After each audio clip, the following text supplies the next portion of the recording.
नमस्कार, रफ्तार मीडिया में आपका स्वागत है। आपके साथ मैं रीना झा बालियान। खबरों का रुख करेंगे, लेकिन उससे पहले एक नजर डालते हैं इस वक्त की हेडलाइंस पर।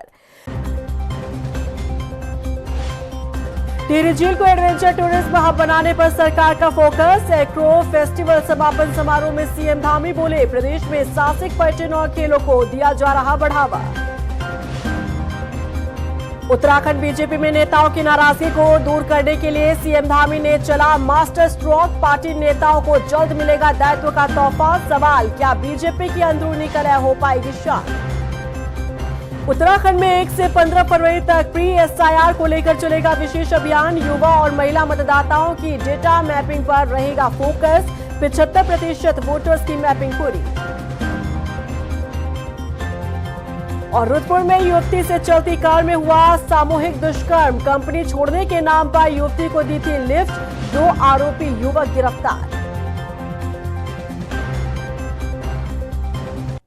और हेडलाइंस के बाद बुलेटिन की शुरुआत टिहरी की खबर के साथ, जहां पर्यटन विकास परिषद की तरफ से आयोजित 4 दिवसीय एक्रो फेस्टिवल और एसआईसी प्रतियोगिता के समापन पर मुख्यमंत्री पुष्कर सिंह धामी शामिल हुए। और इस दौरान सीएम धामी ने प्रतियोगिता के विजेता खिलाड़ियों को सम्मानित किया। वहीं मुख्यमंत्री ने कहा कि आने वाले समय में उत्तराखंड में साहसिक पर्यटन, खेल गतिविधियों और युवाओं को स्वरोजगार से जोड़ने के लिए कई नई योजनाएं शुरू की जाएंगी। उन्होंने बताया कि टिहरी झील को एडवेंचर टूरिज्म हब के रूप में विकसित करने की दिशा में सरकार लगातार कार्य कर रही है। सीएम ने एडीबी समेत टिहरी विधानसभा क्षेत्र के लिए अलग अलग योजनाओं का लोकार्पण और शिलान्यास किया। टिहरी झील और टिहरी का आसपास का क्षेत्र हर दृष्टि से विकसित हो, हर दृष्टि से यहाँ पर वाटर स्पोर्ट्स की प्रतियोगिताएं हों, साहसिक पर्यटन के क्षेत्र में आगे बढ़े, उसके लिए हम लगातार प्रयास कर रहे हैं यहाँ पर मिलकर। और अनेक प्रतियोगिताएं यहाँ पर आयोजित हो रही है। एक्रो स्पोर्ट्स की प्रतियोगिताओं के होने से ये क्षेत्र पूरा देश के नक्शे पर और दुनिया के नक्शे पर आ गया है। इससे यहाँ की पहचान व्यापक रूप ले रही है। और आने वाले समय में हमने बहुत सारे फेस्टिवल यहाँ पर होने जा रहे हैं। मार्च में भी यहाँ पर फेस्टिवल आयोजित होने जा रहा है, जिसमें हमारी लोक संस्कृति, लोक विरासत, यहाँ के स्थानीय लोगों को बहुत अवसर मिलने वाले हैं। इससे यहाँ का रोजगार भी बढ़ेगा, स्वरोजगार भी बढ़ेगा, पर्यटन की गतिविधियाँ भी बढ़ेंगी और ये क्षेत्र विकास के हर मानक पर आगे बढ़ेगा और ये समृद्धि के द्वार खोलने वाला होगा। और हर दृष्टि से हमारा प्रयास रहेगा कि ये पर्यटन के क्षेत्र में, साहसिक पर्यटन के क्षेत्र में, वाटर स्पोर्ट्स की गतिविधियों के क्षेत्र में एक ऐसा क्षेत्र बने जहां पर वर्ष भर प्रतियोगिताएं आयोजित हों। वहीं टिहरी में एक्रो फेस्टिवल के दौरान एक बड़ा हादसा होने से टला। पैराग्लाइडिंग इवेंट में उड़ान भर रहे 2 पैराग्लाइडर तकनीकी कारणों से अचानक झील में गिर गए। हालांकि मौके पर पहले से तैनात एसडीआरएफ की सतर्कता और त्वरित कार्रवाई के चलते दोनों पायलट को सुरक्षित बाहर निकाल लिया गया। बीते कुछ समय से बीजेपी के अंदर असंतोष के सुर सुनाई दे रहे थे। कुछ नेता तो कुछ कार्यकर्ता अपनों से नाराज चल रहे थे। इसी नाराजगी को दूर करने का रास्ता सीएम धामी ने ढूंढ निकाला है। दायित्वधारियों की एक और सूची जारी होने वाली है। माना जा रहा है कि पार्टी में उठ रही आवाज को शांत करने के लिए यह मास्टर स्ट्रोक चला गया है। देखिए रिपोर्ट।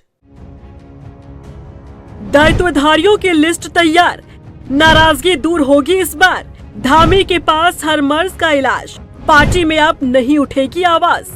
बीते कुछ समय से बीजेपी के भीतर नेताओं और कार्यकर्ताओं की नाराजगी खुलकर सामने आ रही थी, लेकिन अब इनकी नाराजगी को दूर करने का रास्ता खोज निकाला गया है। खबर है कि दायित्वधारियों की लिस्ट तैयार हो चुकी है और हाईकमान से हरी झंडी मिलते ही इस लिस्ट को सार्वजनिक कर दिया जाएगा। अब इस लिस्ट में किस किस के नाम हैं, इस पर सस्पेंस बरकरार है, लेकिन माना जा रहा है कि बीजेपी के भीतर जो नेता नाराज दिख रहे थे, पार्टी के खिलाफ चल पड़े थे, उनकी आवाज को शांत कराने के लिए मास्टर स्ट्रोक चला गया है।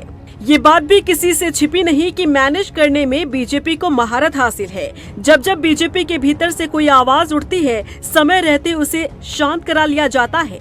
अब बीजेपी का मैनेजमेंट सिस्टम ही इतना स्ट्रॉन्ग जो है। अचानक से नेताओं को दायित्व बांटने की खबर का सामने आना ये जाहिर करता है कि पीछे कुछ समय से जो कुछ पार्टी में चल रहा है उन सबको कंट्रोल करने के लिए ये मास्टर स्ट्रोक चला गया है, क्योंकि बीजेपी बखूबी इस बात को समझ रही है कि 2027 की जंग नजदीक है और पार्टी नेताओं की नाराजगी यदि दूर नहीं हुई तो पार्टी के लिए नुकसानदेह हो सकता है। यही कारण है कि रूठों को मनाने की और उठ रही आवाज को शांत कराने की ये कोशिश की गई है। जानकारी के मुताबिक आगामी विधानसभा चुनाव को ध्यान में रखते हुए संगठन और सरकार के स्तर पर दायित्वधारियों को लेकर मंथन किया गया है, जिसे जल्द ही अंतिम रूप दिया जाएगा। दायित्वधारियों की सूची पूरी तरह से तैयार है और हरी झंडी मिलते ही इसे सार्वजनिक कर दिया जाएगा। इसमें किसके नाम शामिल किए गए हैं इसे लेकर सस्पेंस जारी है, लेकिन इतना तो साफ है कि उत्तराखंड के मुख्यमंत्री पुष्कर सिंह धामी के पास हर मर्ज का इलाज है, क्योंकि पार्टी में उठ रही आवाज को कैसे शांत कराना है ये तोड़ सीएम धामी ने निकाला है। ऐसे में उम्मीद है कि जो नेता या कार्यकर्ता पार्टी के भीतर नाराज चल रहे थे उनकी नाराजगी इस कदम से कई हद तक दूर हो जाए और बीजेपी का रास्ता साफ हो जाए। रफ्तार मीडिया के लिए देहरादून से ब्यूरो रिपोर्ट। हाल ही में आई एक रिपोर्ट में उत्तराखंड के मुख्यमंत्री पुष्कर सिंह धामी को देश भर में हेट स्पीच देने में नंबर 1 बता दिया गया। एक अमेरिकी संस्था के जरिए किए गए इस सर्वे में धामी नंबर 1 जरूर है, लेकिन खबर इतनी भर नहीं है। सवाल यह है कि क्या धामी ने बीजेपी की सियासी लाइन लेंथ को पकड़ लिया है और अपनी ही पार्टी के नेताओं से आगे निकल गए हैं। सवाल यह भी है कि क्या अब हेट स्पीच ही बीजेपी की सियासी मजबूरी भी बन चुका है। देखिए रिपोर्ट। लैंड जिहाद, लव जिहाद, थूक जिहाद, डेमोग्राफिक चेंज, अवैध मजारों के खिलाफ अभियान, ये वो एजेंडा है जो मुख्यमंत्री पुष्कर सिंह धामी पिछले तकरीबन 5 सालों से प्राथमिकता पर रखे हुए हैं। धामी के बयानों और कामकाज में उनका ये एजेंडा हर बार किसी न किसी तरह से झलक ही जाता है। यही वजह है कि हाल ही में हुए एक सर्वे में सीएम धामी को हेट स्पीच देने वाले नेताओं में सबसे ऊपर रखा गया है। अमेरिका की वॉशिंगटन डीसी से चल रही संस्था Centre for Study of Organised Hate की hate speech events in India 2025 की रिपोर्ट बताती है कि सीएम धामी कुल 71 हेट स्पीच के साथ नंबर 1 पर है। इस रिपोर्ट को एक अलग पहलू के साथ देखें तो ये साफ हो जाता है कि सीएम धामी ने न सिर्फ अपनी लाइन पकड़ ली है बल्कि बीजेपी की सियासी मजबूरी भी जग जाहिर कर दी है। वही सियासी मजबूरी जिसमें हिंदू मुस्लिम करके वोट लेना मजबूरी बन जाता है। हर बार हिंदू खतरे में बताना इसी सियासी मजबूरी का हिस्सा बन जाता है। बीजेपी शासित राज्यों की कमान संभाल रहे मुख्यमंत्रियों को शायद सियासत का ये पैंतरा समझ में नहीं आ पाया, लेकिन धामी ने इस दाव में मानो पीएचडी कर ली है। भजन लाल शर्मा या फिर मोहन यादव, रेखा गुप्ता या फिर नायब सैनी, यहाँ तक कि सीएम धामी ने हेट स्पीच के मामले में यूपी के सीएम योगी और हेमंत बिस्वा शर्मा को भी पीछे छोड़ दिया है। दिलचस्प तो ये है कि सीएम धामी अब खुले तौर पर इस बात का ऐलान करने से भी नहीं चूक रहे कि वो ऐसे बयान देते हैं। अमेरिका की कोई एजेंसी है, कोई एनजीओ है, उन्होंने हमको बड़ा उसमें पूरे नंबर 1 पर कहीं रखा है कि सबसे ज्यादा हमने जो है इसमें इस प्रकार की बातें करी है, हेट स्पीच जिसको बोलते हैं। भाइयों बहनों, उत्तराखंड के अंदर क्या अवैध घुसपैठ होनी चाहिए? उत्तराखंड के अंदर धर्मांतरण होना चाहिए? क्या उत्तराखंड के अंदर दंगा रोकने वालों के लिए कानून, दंगा करने वालों के लिए कानून नहीं होना चाहिए? उत्तराखंड में अतिक्रमण करने वालों को अतिक्रमण नहीं हटाया जाना चाहिए? हमारी बहन बेटियों के साथ जो लव जिहाद का खेल खेलकर आज उनके भविष्य के साथ खिलवाड़ करते हैं, उनके जीवन के साथ खिलवाड़ करते हैं, लैंड जिहाद करते हैं और हमारे हजारों एकड़ जमीनों को सुनियोजी तरीके से षड्यंत्र के तहत उन पर कब्जा कर लेते हैं।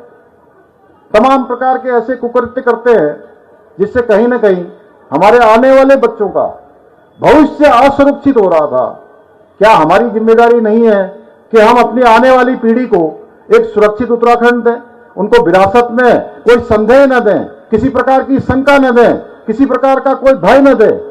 ये मेरे साथ साथ समूचे उत्तराखंड की जिम्मेदारी है, सबका संकल्प है। और मैं राज्य का मुख्य सेवक होने के नाते अगर मैं इन बातों को करता हूं, आप इसको हेट स्पीच की संज्ञा देते तो मुझे स्वीकार है। आप जो भी कहेंगे हम स्वीकार करते हैं कि भाई आप इसको अगर हेट स्पीच मानते हैं कि मैं अपनी बहन बेटियों के साथ किसी प्रकार का उनके जीवन के साथ खिलवाड़ नहीं होने दूंगा। यहाँ के देवत्व के साथ कोई समझौता नहीं होने दूंगा। यहाँ के जमीनों पर कब्जा नहीं होने देंगे। राज्य की जो डेमोग्राफी है उसको खराब नहीं होने देंगे। इसको आप ये संज्ञा देते हैं। जाहिर है कि एक विदेशी एनजीओ जिसे हेट स्पीच बता रहा है कि भारतीय जनता पार्टी के लिए यही सियासी मजबूरी बन चुका है। इस बात को न सिर्फ सीएम धामी ने अपनी ही पार्टी के नेताओं से बेहतर तरीके से समझ लिया है, बल्कि इस लाइन पर चलते हुए बहुत आगे भी निकल गए हैं। शायद साल 2027 में होने वाले विधानसभा चुनाव में जीत की राह भी इसी इरादे से टटोली जा रही है। रफ्तार मीडिया के लिए देहरादून से ब्यूरो रिपोर्ट। जैसे जैसे उत्तराखंड पर बोझ बढ़ रहा है, वैसे वैसे मंत्रियों की भी मौज बढ़ती जा रही है। बड़ी हैरानी की बात है कि छोटा सा प्रदेश जो 80,000 करोड़ के कर्ज तले दबा है, लेकिन माननीयों के खर्च में कटौती के बजाय और कई गुना खर्चा ही बढ़ाया जा रहा है। अब मंत्रियों को खर्च करने के लिए हर महीने मिलेंगे 90,000 रुपए। देखिए रिपोर्ट। उत्तराखंड में मंत्रियों की बल्ले बल्ले, बढ़ा खर्चा तो बढ़ गया भत्ता। मंत्रियों को हर महीने मिलेंगे 90,000। उत्तराखंड पर बढ़ता जा रहा बोझ, माननीय ले रहे मौज। उत्तराखंड पर 80,000 करोड़ का कर्ज हो चुका है, लेकिन लगता है कि माननीयों को इससे कोई फर्क नहीं पड़ता। कभी विधायकों की सैलरी बढ़ जाती है तो कभी मंत्रियों का भत्ता बढ़ा दिया जाता है, मानो मंत्रियों की लॉटरी लग रही हो। उत्तराखंड में भले ही सरकार आर्थिक संकट और कर्ज को लेकर परेशान हो, लेकिन माननीयों के खर्चे में किसी तरह की कटौती नहीं की जा रही। विधायक से लेकर मंत्रियों पर आने वाले खर्चों को कई गुना तक बढ़ाया जा रहा है। अब की बार उत्तराखंड के मंत्रियों को मिलने वाले यात्रा भत्ते में बड़ा इजाफा किया गया है। राज्य सरकार ने मंत्रियों के यात्रा भत्ते में 30,000 रुपए की बढ़ोतरी कर दी है। मंत्रियों को यात्रा भत्ता पहले 60,000 रुपए मिलता था, जिसे बढ़ाकर 90,000 रुपए कर दिया गया है। यानी कि मंत्रियों को अब यात्रा करने के लिए 30,000 रुपए और अधिक मिलेंगे। लेकिन सवाल तो ये है कि पहले से ही बोझ के तले दबा जा रहा उत्तराखंड आखिर ये खर्च कहां से वहन करेगा? और सबसे बड़ा सवाल तो ये है कि जो मंत्री अपने प्रभारी जिलों का भी दौरा नहीं करते, फिर भत्ता क्यों बढ़ाया गया? बता दें कि माननीयों पर ये मेहरबानी पहली बार नहीं, बल्कि समय समय पर देखने को मिलती रही है। अगस्त 2024 में भी सरकार ने विधायकों को बड़ा तोहफा देते हुए उनकी सैलरी और वेतन भत्ता बढ़ाया था। 2024 से पहले विधायकों को वेतन भत्ता सहित 2,90,000 रुपए मिलते थे, जिसे बढ़ाकर करीब 4 लाख रुपए कर दिया गया। इससे पहले साल 2023 में धामी सरकार ने दायित्वधारियों के मानदेय में वृद्धि की थी। तब धामी सरकार ने दायित्वधारियों के मानदेय में करीब 45,000 रुपए की वृद्धि की। इसके अलावा साल 2025 में भी धामी सरकार ने पूर्व विधायकों की पेंशन में वृद्धि की। इन सबके बीच बड़ा सवाल तो ये खड़ा होता है कि आखिर माननीयों पर इतनी मेहरबानी क्यों दिखाई जा रही है?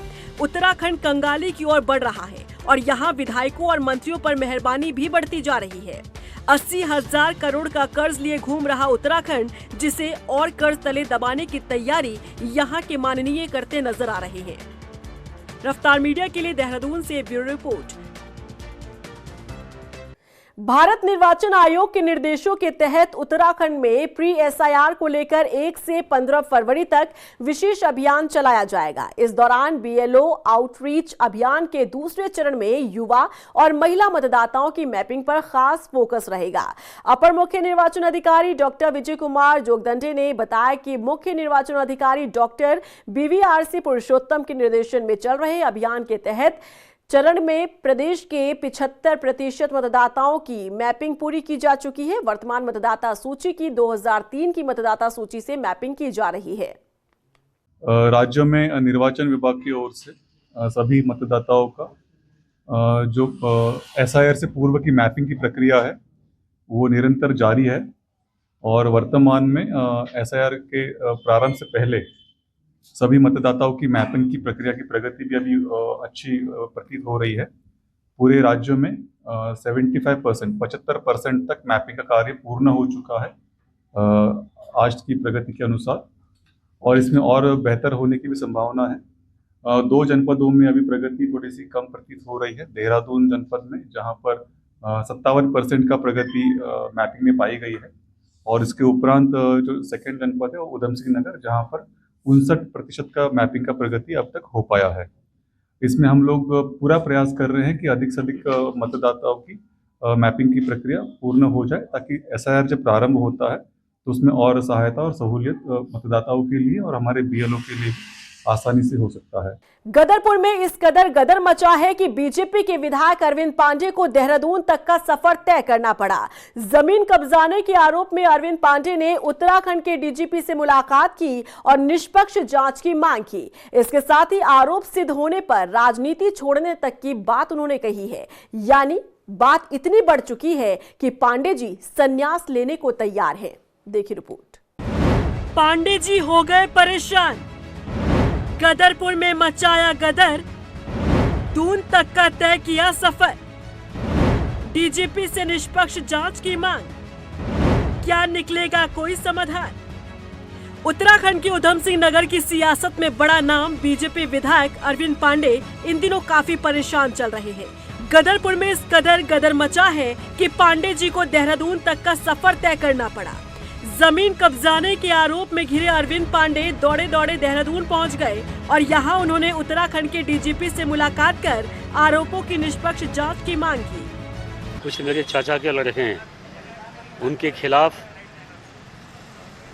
एक मुकदमा कायम हुआ है।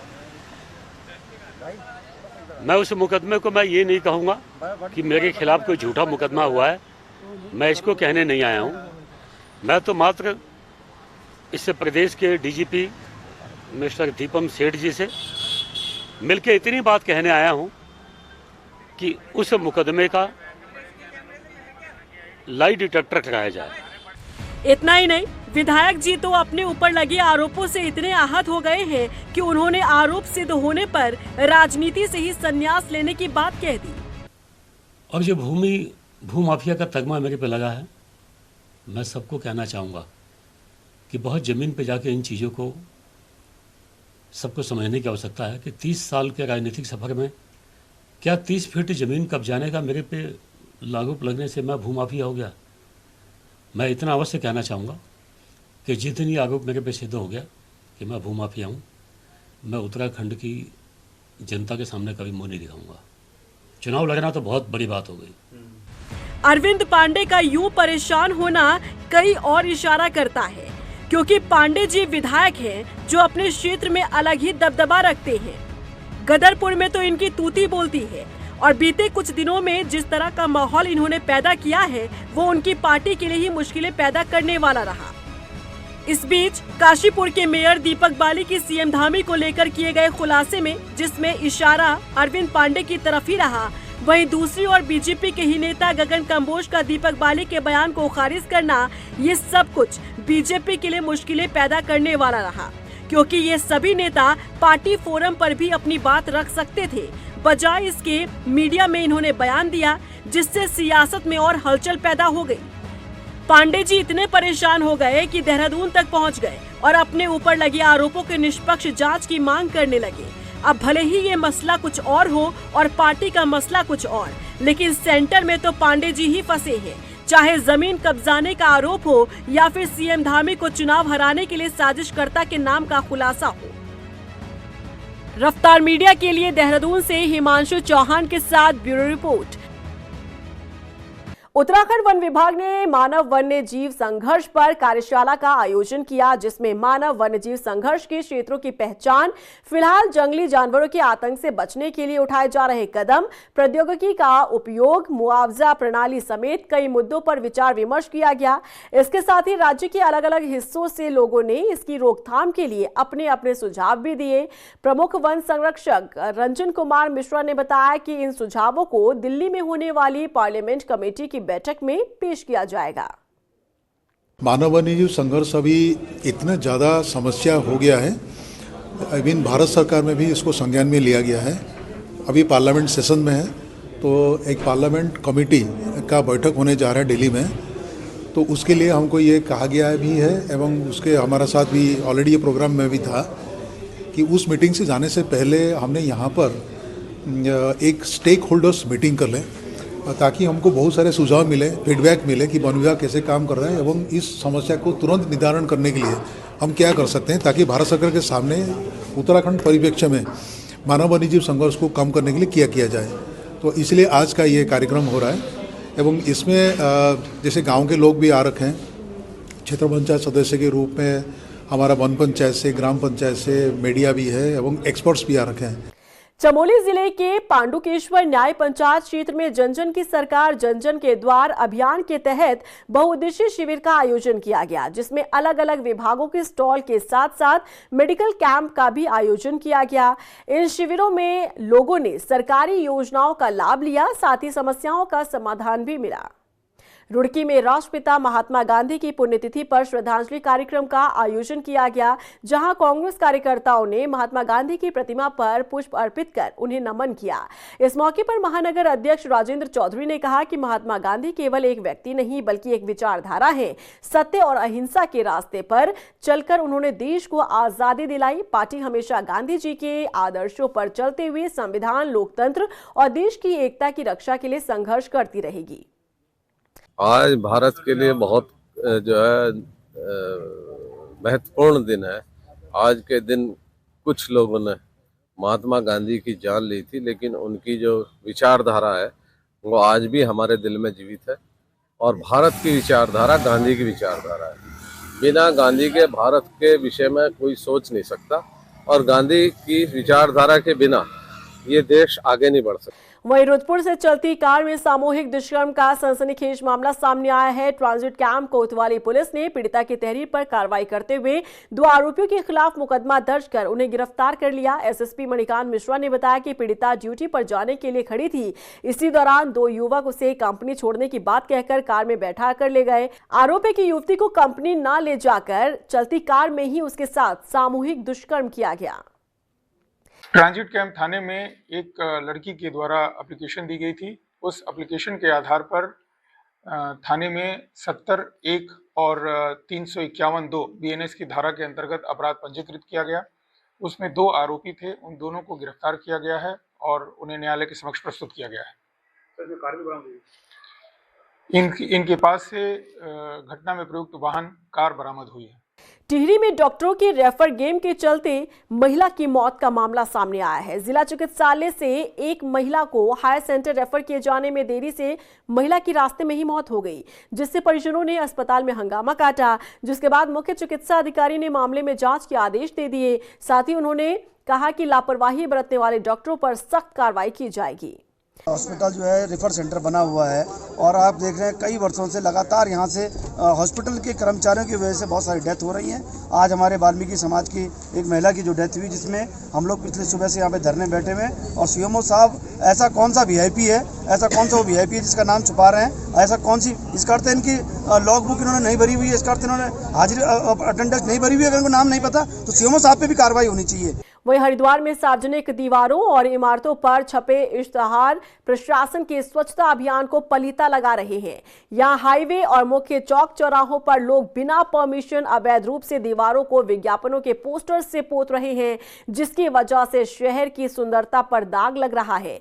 हरिद्वार डीएम ने ऐसे विज्ञापन लगाने वालों को चिन्हित कर उनके खिलाफ कार्रवाई करने के निर्देश दिए हैं।